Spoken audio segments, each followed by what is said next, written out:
সংসারে সকলে উঁচুতে উঠতে চায়, কেউ নত হতে চায় না। সবাই এটা মনে করে যে নত হওয়ার অর্থ হল তাদের আত্মসম্মান এবং অহংবোধের বিরুদ্ধাচরণ করা। তাদের মনে হয় যে যদি আমরা নত হই, সংসার আমাদের দুর্বল মনে করবে, তাদের শৌর্য এবং তাদের ব্যক্তিত্বের অপমান হবে। কিন্তু এটা কি সত্যি? প্রত্যেকবার নত হওয়ার অর্থ কি সম্মানহানি হওয়া? কখনোই নয়। আপনি নিজের জীবনকেই দেখে নিন। আপনার কোনো অমূল্য জিনিস যদি নিচে পড়ে যায়, তাহলে তাকে কিভাবে তোলেন? সেই বস্তুকে তোলার জন্য আপনাকে নত হতেই হবে। আপনি বড়দের আশীর্বাদ কিভাবে লাভ করেন? আপনি নত হয়ে তবেই তাদের আশীর্বাদ লাভ করতে পারেন, তাই না? ভেবে দেখুন, আপনি একটা পথে হাঁটছেন, আপনি দেখতে চাইছেন যে আপনি সঠিক পথে হাঁটছেন কিনা, পায়ের নিচে কাঁটা পড়ে আছে কিনা। কিভাবে দেখবেন? আপনাকে সেই মাথা নত করেই দেখতে হবে। এর অর্থ কি? অর্থ খুব সহজ। প্রত্যেকবার নত হওয়া অনুচিত নয়, সেটা কোনোভাবেই সম্মানহানি নয়। পরিস্থিতি অনুসারে এবং যেখানে প্রয়োজন আপনি নত হতে শিখে গেলে আপনি অনেক কিছুই লাভ করতে পারবেন। জ্ঞান, মান, গুণ, বিশ্বাস। সেই জন্য প্রয়োজন এবং পরিস্থিতি অনুসারে নত হতে শিখুন, এতে অনুচিত কিছুই নেই। আত্মসম্মান থাকা অত্যন্ত প্রয়োজনীয়, কিন্তু তা যেন কখনো অহংকারে পরিণত না হয়। এই বিষয়ে অবশ্যই নজর রাখবেন এবং আমার সাথে ভালোবেসে বলবেন, রাধা রাধা। কখনো কোনো বৃক্ষকে দেখেছেন? এই ধরিত্রী থেকে ততটুকুই জল নেয় যতটুকু তার প্রয়োজন। কোনো প্রাণীকে দেখুন, এই প্রকৃতি থেকে ততটুকুই খাবার গ্রহণ করবে যতটুকু তার খিদে রয়েছে।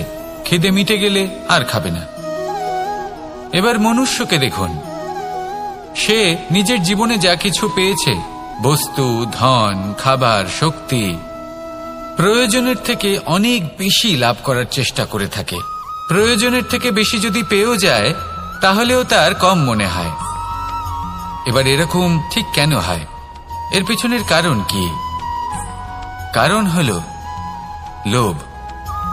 লোভের আগুন কিছু এমন হয়, যদি মানুষের মনে একবার প্রজ্বলিত হয় তাহলে শুধু বাড়তেই থাকে।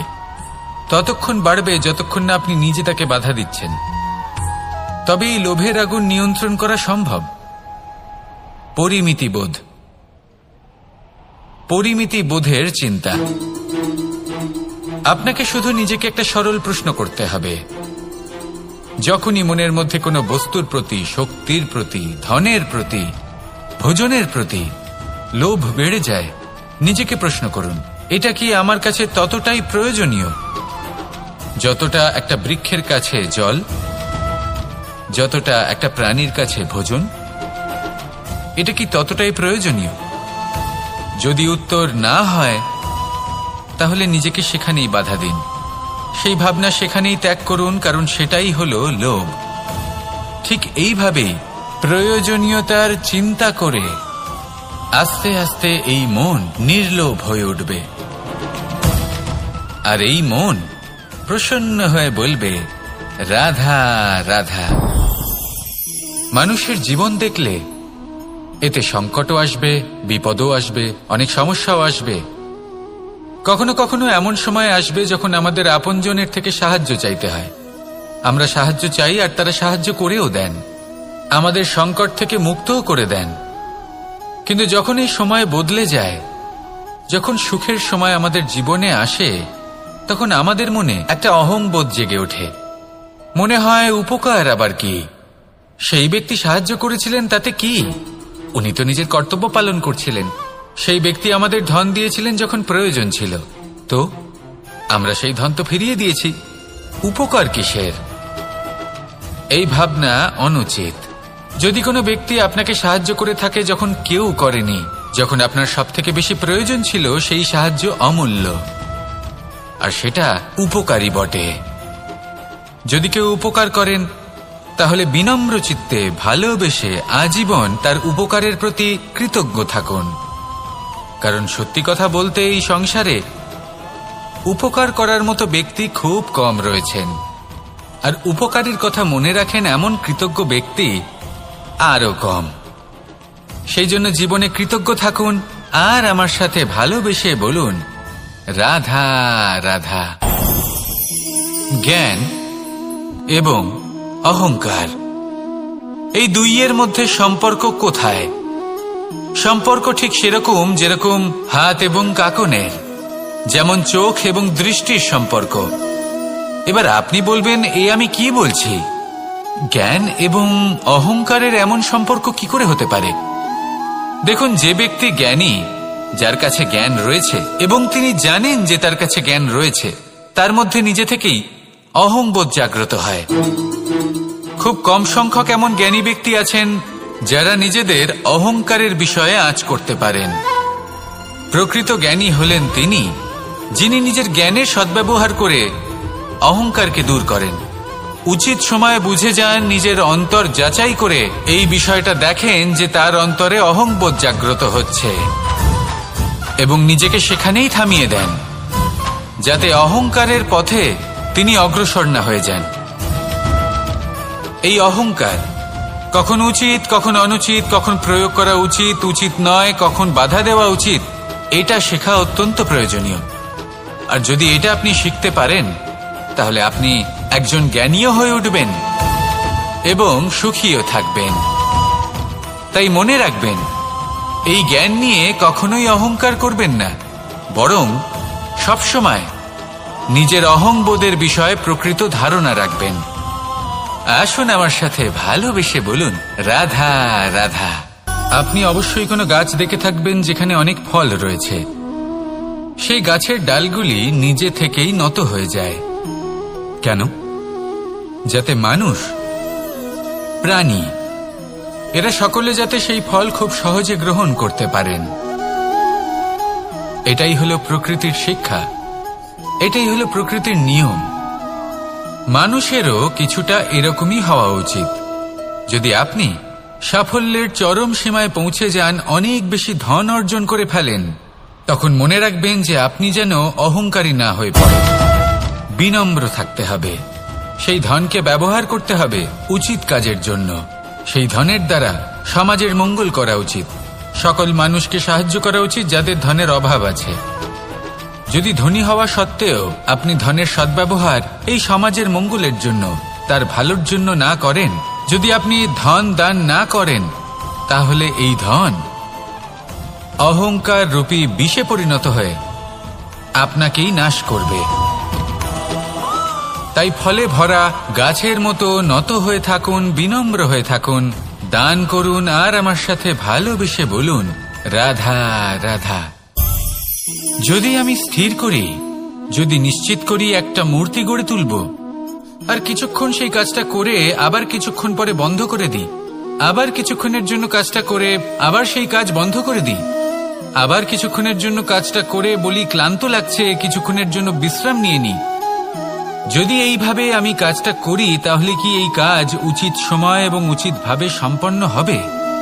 কখনোই নয়। শুধু তাই নয়, যে কোনো কাজ যদি পূর্ণ করতে হয়, উচিতভাবে করতে হয়, উচিত সময়ের মধ্যে করতে হয়, তাহলে প্রয়োজন সততার এবং অখণ্ড প্রচেষ্টার। সততা ছাড়া আপনি যে কাজই করুন না কেন, উচিত সময় তা সম্পূর্ণ হবে না, আর মনোবাঞ্ছিত ফল আপনি কখনোই পাবেন না। তাই যে কাজই আরম্ভ করুন না কেন, সততার সাথে এবং অখণ্ড প্রচেষ্টার সাথে করুন। তখনই কর্ম এবং তখনই এই জীবন সফল হবে এবং এই মন প্রসন্ন হয়ে বলবে রাধা রাধা। বিন্দু বিন্দু জলেই সাগর নির্মাণ হয়। এবার এই কথা আমরা সকলে জানি। আপনি কি এই কথাটা জানেন যে ছোট ছোট সুখের দ্বারাই বড় সুখ লাভ করা যায়? একজন বাবাকে দেখুন, সন্তানের জন্ম থেকে তার যুবক হওয়া পর্যন্ত তার সাথে ছোট ছোট সুখ যাপন করেন। এই ছোট ছোট সুখগুলি তাদের প্রেমের সম্পর্কে গভীরতা নিয়ে আসে এবং প্রেমের এই গভীরতা তাদের জীবনে বড় সুখ নিয়ে আসে। এটা ঠিক সেই রকম যেরকম বিশাল এক সমুদ্রে, গভীর এক সমুদ্রে অমূল্য রত্ন খুঁজে পাওয়া যায়। এটাও ঠিক সেই রকমই। সেই জন্য জীবনে বড় বড় সুখের খোঁজ করতে গিয়ে সময় নষ্ট করবেন না। এই যে ছোট ছোট সুখ আছে, এগুলোকে যাপন করা শুরু করুন, এগুলোর আনন্দ লাভ করুন, এগুলো নিয়ে উৎসব পালন করুন। প্রেমের গভীরতা বুঝুন আর এই গভীর প্রেমে মন নিমজ্জিত করুন। তারপরে দেখুন এই মন আর এই জীবন সুপ্রসন্ন হয়ে বলবে, রাধা রাধা। কথায় আছে, অন্ধকারে প্রদীপ প্রজ্বলিত করলে চতুর্দিক আলোকিত হয়। কিন্তু যদি এই প্রদীপ আমি সূর্যের আলোর সম্মুখে সকালবেলায় প্রজ্বলিত করে রেখে দিই, তাহলে কি হবে? আপনি বলবেন যে এটা করে তো কোনো লাভই হলো না। সূর্যের প্রকাশের সামনে এই প্রদীপ আসলে কিছুই নয়। এবার এই চিন্তা ভাবনা প্রত্যেক দিন করতে হবে, আর একটা অমূল্য শিক্ষা পেতে হবে। মনে করুন যে আপনি মহাপুরুষের সামনে বসে আছেন, কোনো মহাজ্ঞানীর সামনে। তাহলে সেই ব্যক্তির সামনে নিজের জ্ঞানের প্রদীপ প্রজ্বলিত করবেন না, নীরব থাকুন আর সেই ব্যক্তির সূর্যের প্রকাশের মতো জ্ঞান প্রাপ্ত করুন। যতটা পারবেন জ্ঞান লাভ করুন। যদি এমন কোনো সময় এমন কোনো স্থানে আপনি আছেন যেখানে চতুর্দিক অন্ধকার, কারোর কাছেই জ্ঞান নেই, সেখানে নিজের জ্ঞানের প্রদীপ প্রজ্বলিত করুন। এমন করলে দুদিক থেকেই আপনার লাভ হবে। আপনার জ্ঞান প্রাপ্তিও হবে আর জ্ঞানের সঠিক প্রয়োগও করতে পারবেন। আর এই মন প্রসন্ন হয়ে বলবে, রাধা রাধা।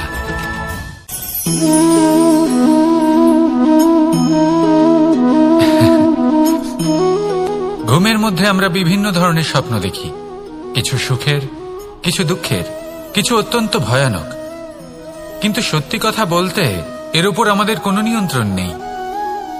কিন্তু আমি এমনও কিছু ব্যক্তিকে দেখেছি যারা খোলা চোখে স্বপ্ন দেখেন এবং তা যাপন করেন। নিজেদের একটা আলাদা স্বপ্ন নগরী আছে ওনাদের, সেখানেই জীবন যাপন করেন। আসল বাস্তবটা কি তাতে ওনাদের কিছুই যায় আসে না।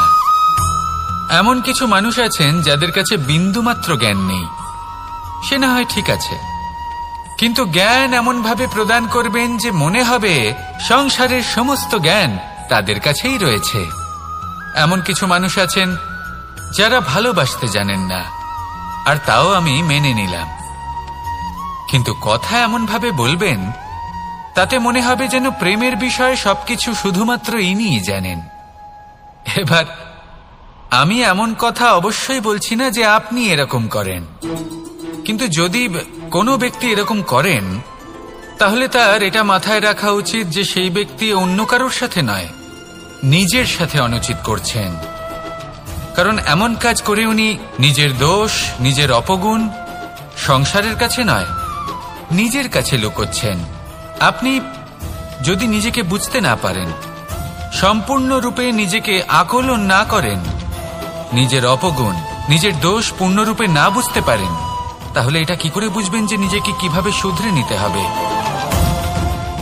আপনাকে নিজের সত্য স্বীকার করতেই হবে, তারপরেই আপনি নিজেকে পরিবর্তন করতে পারবেন। তাহলে স্বপ্নে নয় বাস্তবে বাঁচুন, আনন্দে বাঁচুন, আর আমার সাথে ভালোবেসে বলুন, রাধা রাধা। আমি রথে যাত্রা করি, তাতে বারবার পথে থামি আর দেখি যে আমি অনুচিত দিকে যাচ্ছি না তো, আমি উচিত পথেই যাচ্ছি তো। কারণটা কি? কারণ হলো যাতে আমি পথভ্রষ্ট না হয়ে যাই। জীবনযাত্রাতেও এটাই প্রয়োজন। জীবনযাত্রায় ভোগ বিলাসের পথে হারিয়ে যাওয়া খুব সহজ।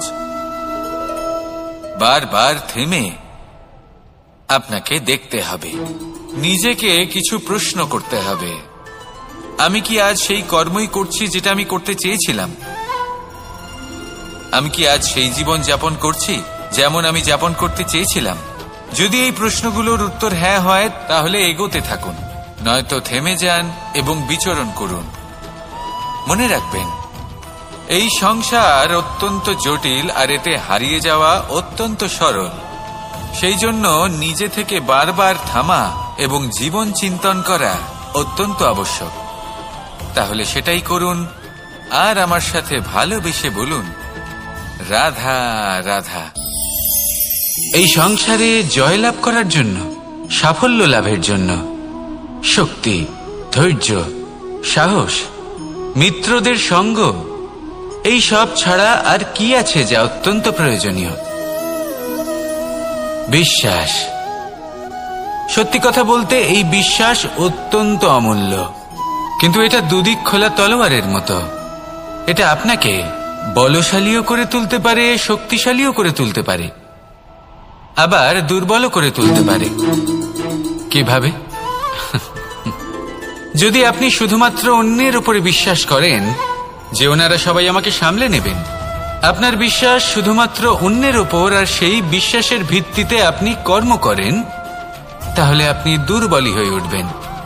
কিন্তু এই বিশ্বাস যদি আপনি নিজের উপর রাখেন যে যাই হয়ে যাক না কেন, আমি নিজেকে ঠিক সামলে নেব, আমি আমার পথ বানিয়ে নেব, সব বিপদের সম্মুখীন আমি নিজে হব এবং জীবনে সামনে এগোতে থাকব, তাহলে এই বিশ্বাস আপনাকে বলশালী করবে। এবার সিদ্ধান্ত আপনার যে আপনি কি চান, এই বিশ্বাস আপনাকে বলশালী করবে নাকি দুর্বল।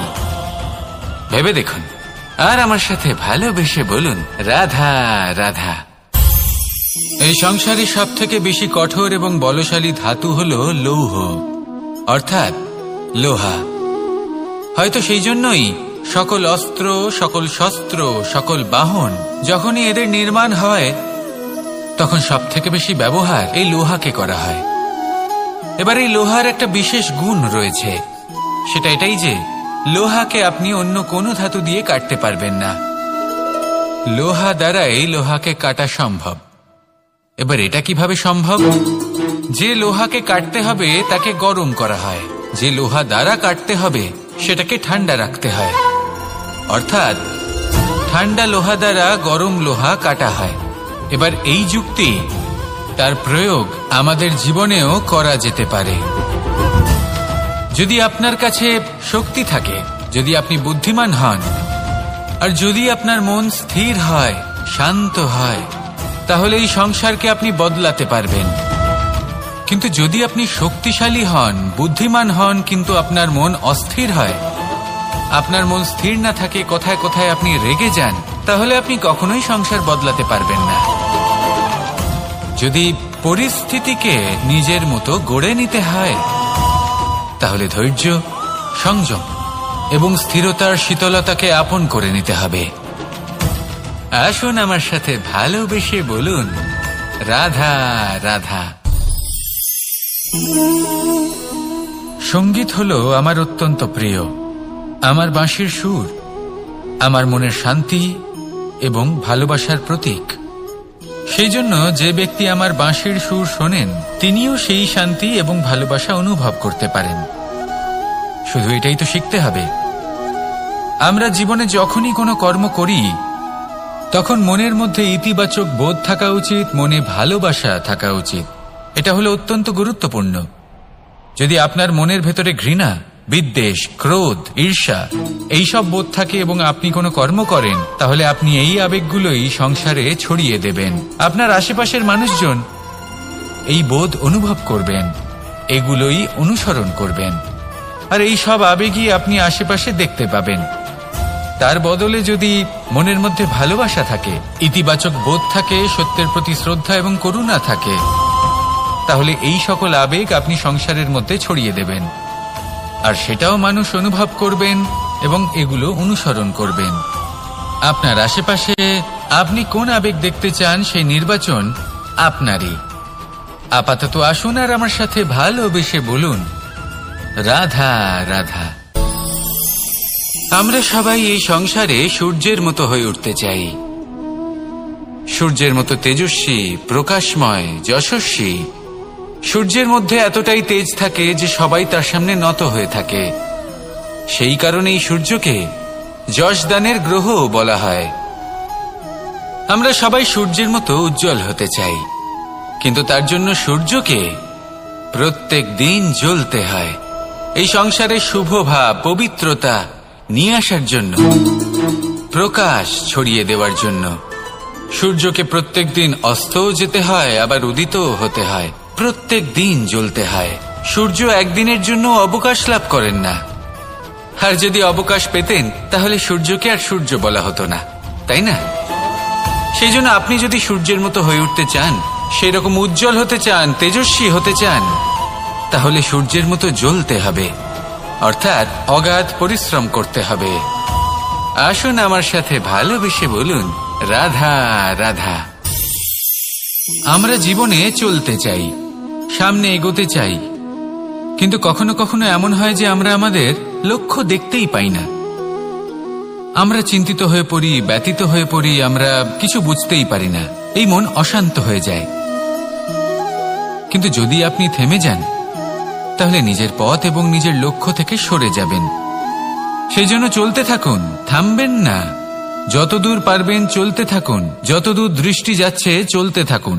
তারপরেই দেখবেন পরবর্তী পথ আপনা থেকেই আপনার সামনে আসবে। কারণ আপনার দৃষ্টির সীমা থাকতেই পারে, দৃষ্টিভঙ্গির সীমা নেই। আপনার পথের সীমারেখা থাকতেই পারে, কিন্তু সেই পথে চলার সাহসের সীমা নেই। সেই জন্য নিজেকে অসীমিত করে তুলুন। এই সীমারেখা আপনা থেকেই দূর হয়ে যাবে, লক্ষ্য নিজে থেকেই দেখতে পাবেন, আর এই মন সুপ্রসন্ন হয়ে বলবে, রাধা রাধা। এই সংসারে নির্মাণের বিষয়ে জ্ঞান লাভ করার পূর্বে ধ্বংসের বিজ্ঞান বুঝে নেওয়াও খুব প্রয়োজনীয়। যখনই আমরা ব্যায়াম করি তখন কি হয়?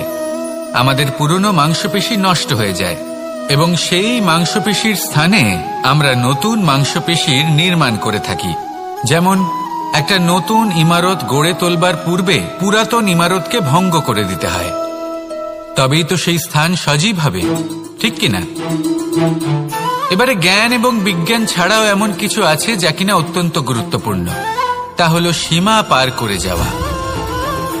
এই যে সীমা, এই যে নিয়ম, তা মানুষের জন্যই বানানো, তাকে নিয়ন্ত্রণ করার জন্য তৈরি করা হয়েছে। এমন অনেক সীমা, এমন অনেক নিয়ম মানুষের জন্য অত্যন্ত মঙ্গলকারী। কিন্তু কিছু এমন সীমা আছে, কিছু এমন নিয়ম আছে যা মানুষের লঙ্ঘন করে যাওয়া অতি আবশ্যক। যতক্ষণ না এই সীমা লঙ্ঘন করছেন, নিজের নতুন অস্তিত্বকে খুঁজেই পাবেন না, সেই স্থানে পৌঁছতেই পারবেন না যেখানে সংসার তাকে চিরস্মরণীয় করে রাখবে। সেই জন্য জীবনে যাই করবেন, সীমা অতিক্রম করে যান। যদি পরিশ্রম করেন তাহলে সীমা অতিক্রম করে পরিশ্রম করুন। যদি লক্ষ্যের দিকে অগ্রসর হন তাহলে সীমা অতিক্রম করে অগ্রসর হন। কোনো সীমারেখা যাতে না থাকে, সেই সর্বোচ্চ স্থান দেখুন এবং অগ্রসর হন। এই সংসারে অগ্রসর হওয়ার জন্য এই সীমারেখা বুঝে নেওয়া এবং তা অতিক্রম করার জ্ঞান লাভ করা প্রয়োজনীয়। আসুন আমার সাথে ভালোবেসে বলুন, রাধা রাধা।